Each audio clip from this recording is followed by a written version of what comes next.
Baik teman-teman, saya akan melanjutkan pembahasan kelompok kami dari kelompok 3 untuk menyajikan hasil presentasi kami. Dan saya akan membahas di sini yaitu bagian C, manfaat pengetahuan tentang psikologi individual. Baik, untuk lebih jelasnya kita akan membacanya bersama-sama dan saya akan menjelaskannya satu persatu. Yang pertama yaitu agar guru atau konselor dapat mengenal sifat siswa atau klien sehingga dapat mudah diterima oleh siswa atau klien. Yang artinya sebagai seorang guru atau konselor itu harus mengenal lebih dalam bagaimanakah sifat atau karakter seseorang siswa individu tersebut supaya guru tersebut bisa memahami dan mengerti sifat-sifat siswa tersebut secara pribadi atau individu. Yang keduanya yaitu guru atau konselor dapat atau mendapatkan kesempatan seluas-luasnya untuk memberikan pembinaan lebih jauh dan mendalam terhadap bakat, hobi, dan kegemaran. Artinya itu seorang guru itu atau konselor harus memberikan peluang kepada siswanya untuk membina lebih jauh lagi atau lebih seluas-luasnya lagi dalam memberikan bakat seseorang siswa tersebut. Contohnya dalam bakatnya itu dia memberikan atau dia mampu memberikan yang bisa dia lakukan. Contohnya bakat ini terbagi dua jenis, yaitu bakat umum dan bakat khusus. Yang pertama bakat umum yaitu kemampuan atau potensi dasar seseorang dan dimiliki setiap individu. Contohnya saja yaitu mampu berbicara, mampu berpikir, mampu berjalan dan bergerak, dan mampu menulis dan membaca. Ya, ini bakat umum ini semua artinya ini semua manusia atau setiap pribadi manusia itu memiliki kemampuan dalam hal-hal seperti berbicara, berpikir, berjalan dan bergerak, dan menulis dan membaca. Itu contoh-contoh dalam bakat umum. Dan yang kedua itu bakat khusus. Bakat khusus ini yang tidak semua orang atau tidak semua pribadi individu itu mempunyai bakat yang ada dalam diri seseorang tersebut. Ini yang dinamakan bakat khusus.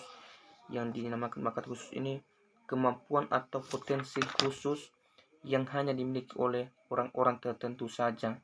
Contohnya saja yaitu bakat verbal. Artinya yaitu kemampuan khusus seseorang dalam verbal, yaitu ditunjukkan dengan konsep atau dalam bentuk kata-kata. Contohnya seperti seseorang yang bisa membuat kata-kata yang indah atau membuat kata-kata yang seperti ada kata-kata yang memotivasi seseorang supaya individu-individu tersebut bisa mengerti dan memahami pribadinya tersebut.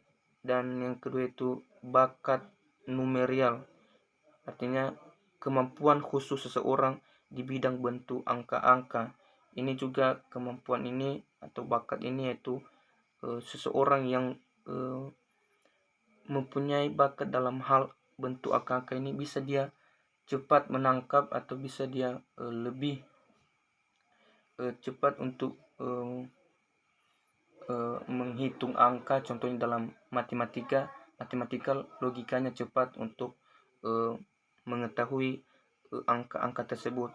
Dan selanjutnya lagi seperti bakat skolastik, yaitu kemampuannya ini yaitu seperti khusus seseorang dalam hal dengan bentuk angka dan juga kata-kata. Dia juga bisa dalam hal kata-kata dan bisa juga dalam hal angka-angka. Jadi masih banyak lagi teman-teman. Kalau masih mau pengen tahu lagi, bisa teman-teman cari di internet apa saja jenis-jenis bakat yang terbagi-bagi dalam bakat khusus ini, karena di sini masih banyak lagi sebenarnya dan saya tidak menjelaskan lebih panjang. Yang seterusnya itu termasuk juga hobi. Oh ya, itu juga termasuk hobi. Apa saja hobi-hobi dari siswa-siswa tersebut, individu tersebut, supaya guru juga memberikan peluang atau kesempatan kepada siswa tersebut. Dan selanjutnya itu kegemaran, apa kesukaan dari siswa tersebut, supaya dia bisa melihat atau juga dapat memberikan kenyamanan atau kesempatan pada dirinya untuk menyukai hal-hal seperti gemar membaca buku dan lain sebagainya. Yang kemudian itu, dengan mengenal sifat siswa atau klien, guru atau konselor akan dapat mencegah kemungkinan timbulnya frustasi bagi siswa atau klien. Nah, yang artinya yaitu arti frustasi ini kekecewaan. Dengan mengenal sifat siswa tersebut, kita sebagai konselor jangan ada yang namanya kekecewaan, supaya juga siswa tersebut tidak merasa curiga atau menyesal setelah telah mengetahui atau setelah dia diketahui oleh gurunya tersebut atau konselornya tersebut. Yang kemudian teman-teman, dengan mengetahui keadaan pribadi seseorang atau siswa atau klien itu, guru atau konselor akan dapat dengan cepat memperlakukannya sehingga siswa atau klien dapat mencapai kedewasaannya, yang artinya yaitu setelah guru konselor tersebut mengetahui sifat kepribadian siswa tersebut atau individu tersebut, tujuannya yaitu supaya juga seorang guru atau konselor itu harus memperlakukan siswanya itu supaya lebih dewasa lagi, supaya siswa atau individu tersebut harus selalu berpikir positif ajarannya atau caranya untuk memberikan motivasi atau bagaimana dia melakukan hal-hal yang membangun dalam diri seseorang atau diri siswa tersebut, sehingga nanti siswa tersebut semakin hari semakin bertambahnya waktu, siswa tersebut bisa lebih dewasa dalam hal-hal kepribadiannya untuk melakukan hal sesuatu yang membangun. Yang seterusnya teman-teman, dengan mengenal siswa atau klien, guru atau konselor akan terhindar dari kemungkinan timbulnya konflik dengan siswa atau klien. Ya, artinya setelah guru atau konselor itu telah mengenal siswanya tersebut, guru atau konselor juga supaya menghindari kemungkinan adanya timbulnya konflik atau adanya perselisihan, supaya tidak terjadi permasalahan dalam hal memberikan konseling atau setelah melihat kepribadian seseorang siswa tersebut, supaya setelah guru mengetahui kepribadian seseorang siswa tersebut, supaya perlakuan atau kegiatan tersebut bisa berjalan dengan baik mungkin bagaimana adanya. Baik, saya akan melanjutkan yang bagian D, cara membina pribadi diri. Teman-teman, sejak kita lahir, setiap pribadi kita ini bertumbuh dan berkembang menurut masa dan irama perkembangan sendiri-sendiri, yang dikembangkan dengan tingkah laku kita sendiri, yang dipengaruhi oleh lingkungan kita juga pribadi. Dan sebenarnya pribadi-pribadi kita ini atau setiap individu kita ini ada yang namanya masa atau apa namanya waktu-waktu yang kita jalani yang namanya seperti masa anak-anak, masa remaja, masa dewasa, masa orang tua, dan masa tua. Mulai dari kita masih dalam kandungan, kita sudah dikatakan sebagai makhluk hidup yang sudah dikatakan manusia. Ya, itu dikatakan tahap-tahapnya. Lalu bagaimana kita cara membina pribadi diri kita dalam hal tersebut? Ya, di sini kami membahas tentang bagaimana masa-masa yang kita lewati itu, mulai dari masa kita bayi, ya masa bayi masih anak-anak, ya, sampai kita tua, sampai kita tua, ya kita melewati hampir sama masa, yang maksudnya artinya di situ setiap baik saya maupun teman-teman hampir sama menyerupai kegiatan yang kita lewati pada masa-masa tersebut.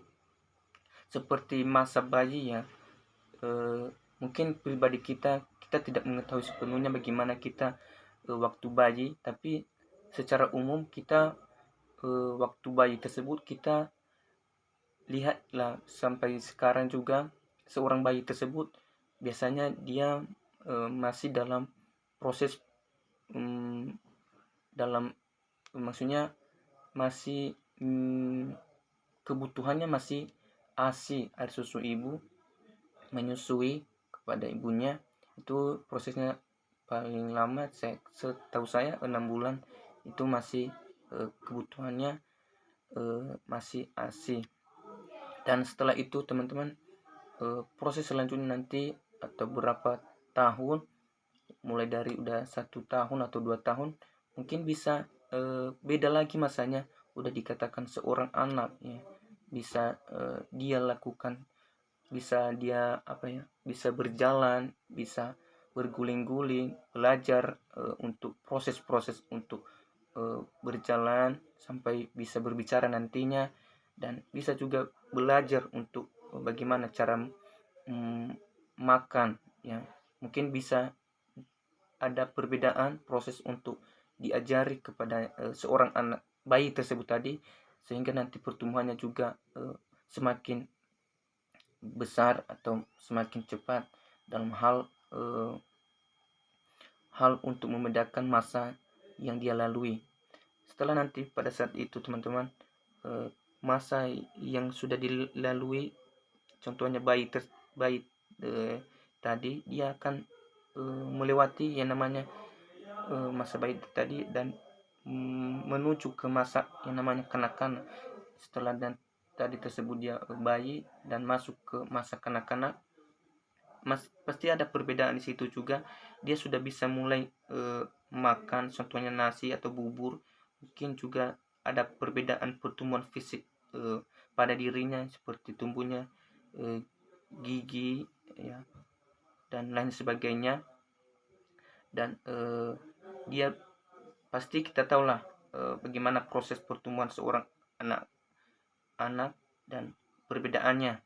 Setelah itu nanti mungkin dalam umur 6 tahun seorang anak tersebut lagi bisa mau atau sudah bisa masuk dalam pendidikan atau sekolah, dan itu yang dilewati, yang mungkin kita semua melewati itu, yang namanya mulai dari sekolah dasar, ataupun bisa ya waktu saya masih belum waktu masih sekolah dasar saya belum melewati namanya PAUD atau TK, tapi sekarang ini sudah ada yang namanya PAUD atau TK, dan itu dilewati. Maksudnya ada tahap-tahapnya hingga sampai remaja, masa dewasa, dan masa tua.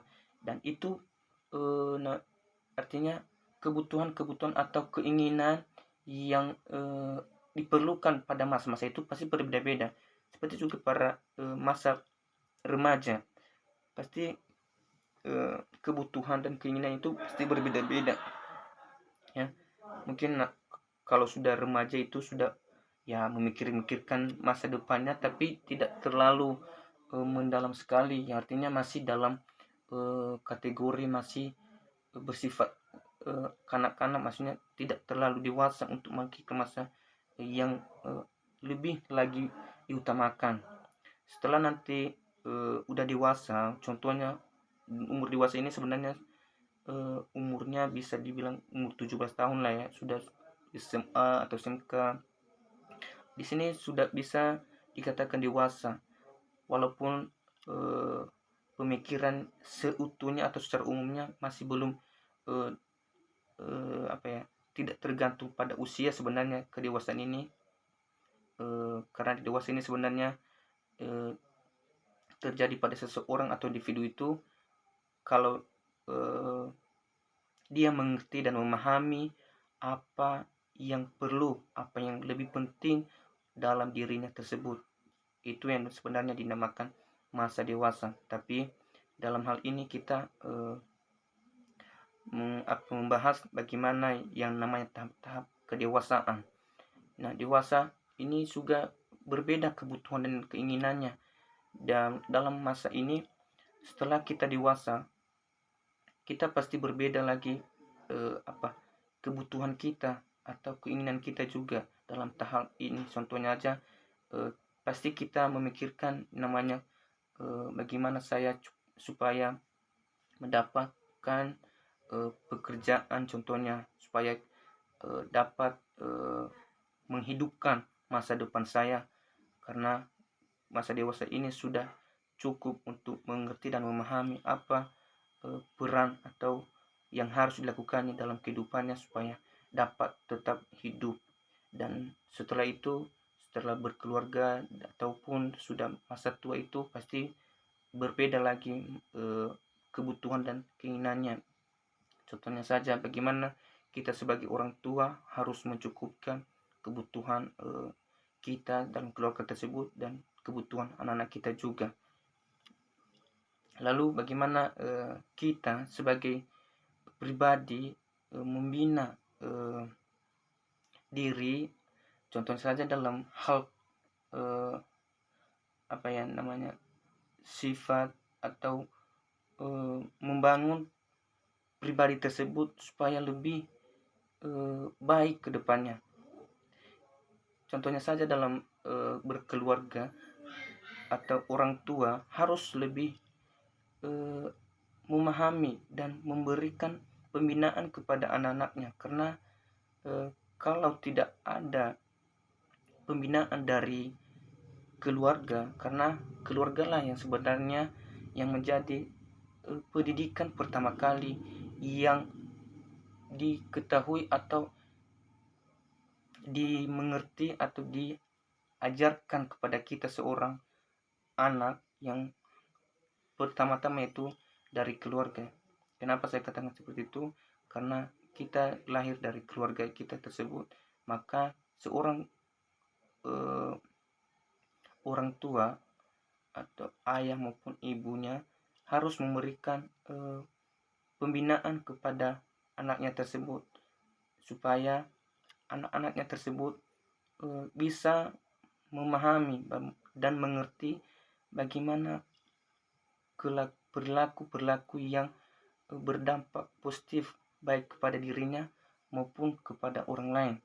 Ini tujuannya yaitu untuk memberikan hal-hal yang mempengaruhi anak tersebut lebih bersemangat ataupun lebih luasan dan memberikan contoh kepada sesamanya maupun juga lingkungannya. Karena kebanyakan di zaman yang sekarang ini, di kemajuan teknologi sekarang ini, kita sebagai anak atau seorang pelajar cepat sekali terpengaruh dalam hal-hal dunia yang semakin cepat ini, ya, karena kita bisa terpengaruh dengan lingkungan kita, ya, kepada teman-teman kita. Kalau kita tidak bisa mengontrol maksudnya tidak bisa membatasi diri kita dalam hal-hal yang tidak baik, karena kita bisa terjerumus dalam hal tersebut. Contohnya melakukan hal yang tidak baik itu menggunakan narkoba dan melakukan hal-hal yang tidak sepantasnya kita lakukan dalam kehidupan kita pribadinya. Nah, ini tujuannya dalam memahami atau cara membina diri ini harus lebih dipertegaskan dan harus dilakukan kepada setiap pribadi seseorang, khususnya kita sebagai anak, dan ini sebagai tugas kita juga sebagai orang tua harus memberikan didikan yang baik kepada anak-anak kita. Mungkin itu saja yang bisa saya perjelaskan dan akan dilanjutkan oleh teman kami nantinya di pembahasan selanjutnya. Terima kasih.